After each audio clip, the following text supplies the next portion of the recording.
Olá pessoal, tudo bem? Hoje nós vamos falar do livro O Homem Duplicado, de José Saramago.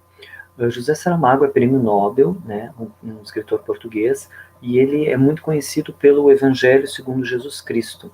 Ele é uma pessoa muito crítica, né, tem vários pontos de vista assim, bem fortes, se posiciona politicamente em várias circunstâncias. Esse livro vai nos contar a história do tertuliano Máximo Afonso. Ele é um professor de história que descobre, vendo um filme, que existe uma pessoa exatamente, absolutamente igual a ele. E ele começa a procurar essa pessoa. Na verdade, o livro ele usa aquela linguagem, uma linguagem muito complexa, ele não usa praticamente outros sinais senão a vírgula e o ponto, então os próprios travessões são substituídos, né, por vírgulas, o que dá um efeito de linguagem muito interessante. E ele faz várias brincadeiras com a linguagem, ou seja, não só durante todo o tempo ele fala de duplos, né, de coisas semelhantes ou coisas que se repetem, por exemplo, tem o telefone, que acaba sendo uma reprodução, né, da voz, mas ele também faz a pessoa dialogar consigo mesma, por exemplo, né, com o senso comum, como ele chama, ou a consciência, a gente diria talvez no português brasileiro. Bom, então isso nos leva a pensar no que seria a literatura, ou seja, é uma outra linguagem, um outro mundo. José Saramago ele diz assim, que as primeiras leituras dele trouxeram fascinação justamente por ser algo que ele não conhecia, algo que estava além da compreensão dele. E isso me lembrou até uma música da Cia, aquela cantora australiana que se chama Life, e ela diz o seguinte: eu encontrei consolo no lugar mais estranho, caminho no fundo da minha mente. Eu vi a minha vida no rosto de um estranho, e era o meu. Em uma entrevista, o Saramago vai dizer o seguinte: nós vivemos uma geração que não quer nada, aceitou que o que é, é. O sistema nos reduziu praticamente à impotência. Ou seja, o texto dele nos faz pensar num enigma, numa situação bastante intrigante, inquietante, que nos leva a buscar uma solução. E talvez isso remeta à própria literatura como um espaço alternativo, um espaço onde as coisas não estão resolvidas. E isso lembra, obviamente, o texto do Freud, que é Unheimlich, alguma coisa assim, que é o inquietante, o estranho, também traduzido como não familiar.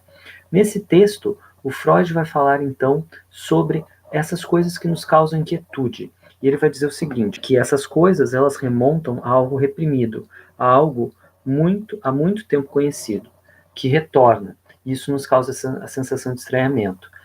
Então o livro nos faz pensar sobre a necessidade do estranho que o ser humano tem, de algo não familiar, que ao mesmo tempo não é sem sentido, não é o assustador, porque o assustador ele não busca, ele não tem nenhuma necessidade de busca, né? É simplesmente alguma coisa que jamais vamos entender. E o que gera essa busca de sentido é o que é de certa forma familiar e que nos faz pensar. E o Lacan até usa esse livro, né, esse texto, que é o não familiar, o inquietante, para a formulação do seu conceito de objeto A, aquilo que sempre se busca, né? Então ele diz que a angústia e a busca deram origem a esse conceito. De certa forma, o estranho é algo que contraria a lógica comum atual, é algo inesperado.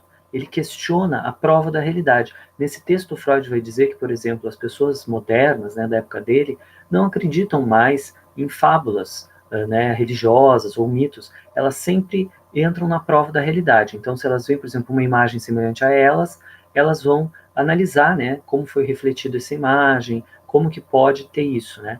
Então, de certa forma, é como se o iluminismo tirasse os enigmas. E aí aparece a literatura como uma espécie de duplo da realidade que abre para a possibilidade do não sabido, para a possibilidade que o universo ainda esteja em construção. O que de melhor eu posso falar desse livro é que ele vai te proporcionar muito prazer intelectual, você vai ficar sempre tentando descobrir a solução, né, desse enigma, e na realidade ele te faz viajar para um outro universo que só seria possível mesmo através da linguagem. Ele tem um final muito interessante, eu me surpreendi, já estavam quase acabando o livro, eu ainda tinha curiosidade, queria seguir adiante. Então, além de tudo, o Saramago ele é um construtor realmente, né? Algumas palavras que se repetem, situações, frases que às vezes parece que não significam nada, mas lá na frente elas significam alguma coisa. Ele tem muito cuidado realmente em criar essas relações. Um livro muito interessante, espero que vocês gostem e até a próxima. Tchau, tchau.